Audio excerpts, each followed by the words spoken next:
These three icons contain all the processes applied to this image, so this is an example of a very simple processing workflow. In more complex projects, we will often have a lot of icons on the screen. We might also have several images open, and we sometimes turn these into icons too so that they can occupy as little of the workspace as possible. It's therefore important to be able to organize all our icons to keep the workspace tidy. To arrange the icons automatically, we simply right-click on the workspace background and select Arrange Icons from the drop-down menu. Remember, the maximization limit has an important function. It optimizes the space available for the image and also reserves a space for the icons. These icons have the names assigned to them by default, but we can change the names if we want to.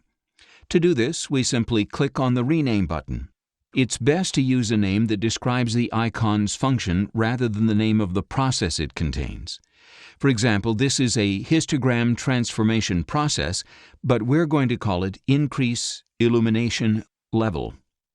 We'll call the second one Increase Color Saturation Highlights, and the third Denoise Shadows. Now the icons don't fit in the workspace because their names are too long. So let's right-click and select Arrange Items again, then move the maximization limit to the left. Icons can also have a description.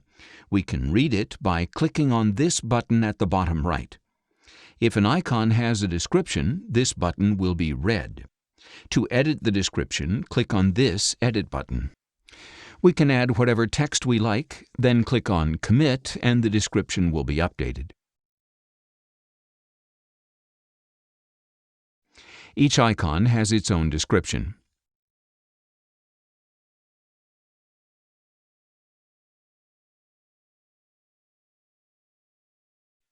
It's useful to use the No Operation process here. It can be found in the Etc. category. The No Operation process doesn't actually do anything, but we can use it to create an icon containing a description of all the processes in the icons underneath.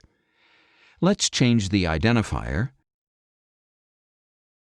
and add a new description.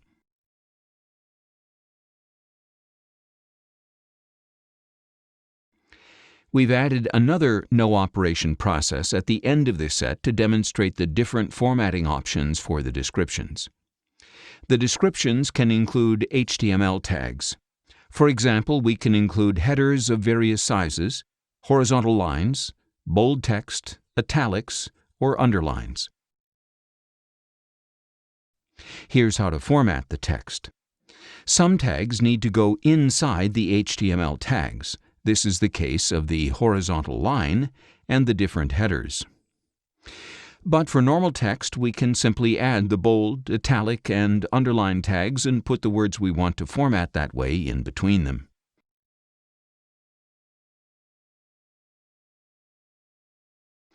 We can save sets of icons to disk, but PixInsight backs them up every 30 seconds by default. It saves them in the System's temporary directory. Here's our set of icons. If we close PixInsight without saving the icons, or if the computer crashes, we can always recover the icons modified in the last 30 seconds by opening this file. There are various ways we can save the icons. The first is to right-click on the workspace background, select Process Icons, then Save Process Icons. Now we can save them with this name, for example.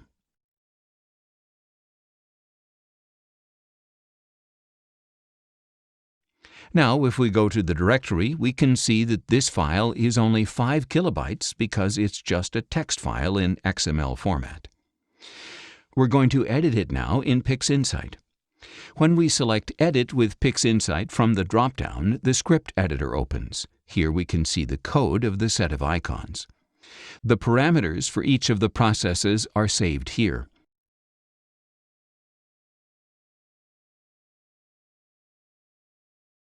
And here we can see other information like the position of the icons, the workspace, and so on. We can also save just a few of the icons. For example, if we only want to save these 3, we can select them by drawing a rectangle, right-clicking, and selecting Save Selected Icons from the drop-down menu. We save them,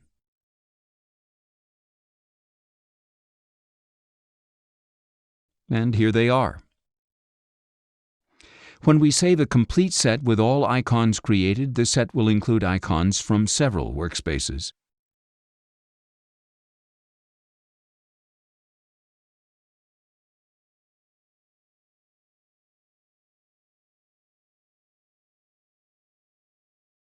If we save them now, we've actually saved these 2 icons and all the ones we have in the other workspaces.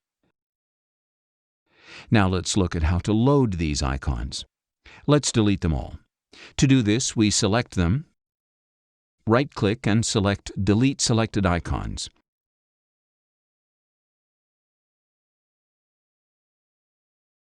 There are several options for loading the icons. The first is Load Process Icons, and the second is Merge Process Icons. If we load these new icons, the old ones will disappear.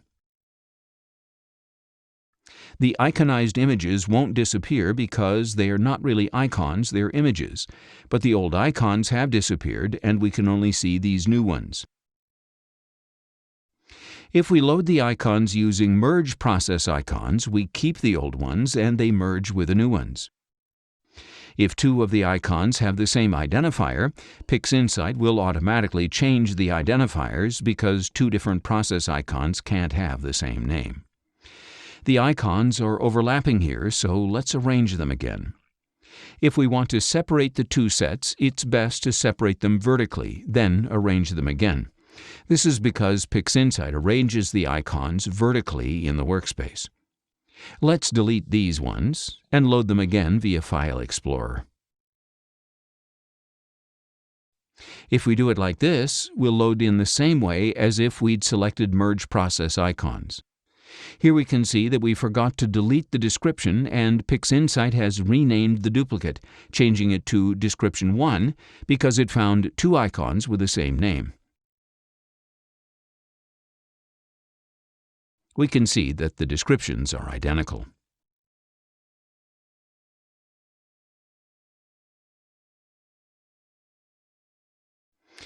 A set of icons can also have a description that's not in the form of an icon. Let's copy this description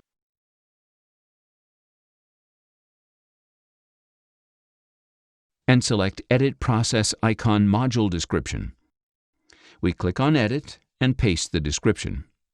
When we load the set of icons, we can read this description by opening Edit Process Module Description again. In this set of icons, we've used HTML to format the text. For example, this description has a title consisting of a header with a horizontal line underneath it.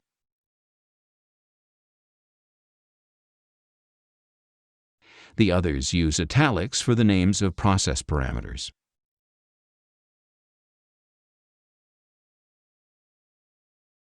We can see how they are formatted here. We need to put any words we want in italics, bold, or underlined between the tags. This method of saving the process we apply to an image is very useful because all these icons take up just a few kilobytes of space. The icons can be shared easily via email, for example, meaning that anyone with the same images can apply exactly the same processing sequence to them. The people we send the icons to might not have the same screen resolution. Let's close the icons and imagine that we've sent the icons to somebody with a screen this size. When they load the set of icons, the icons won't be visible on the screen. They'll be too far to the right.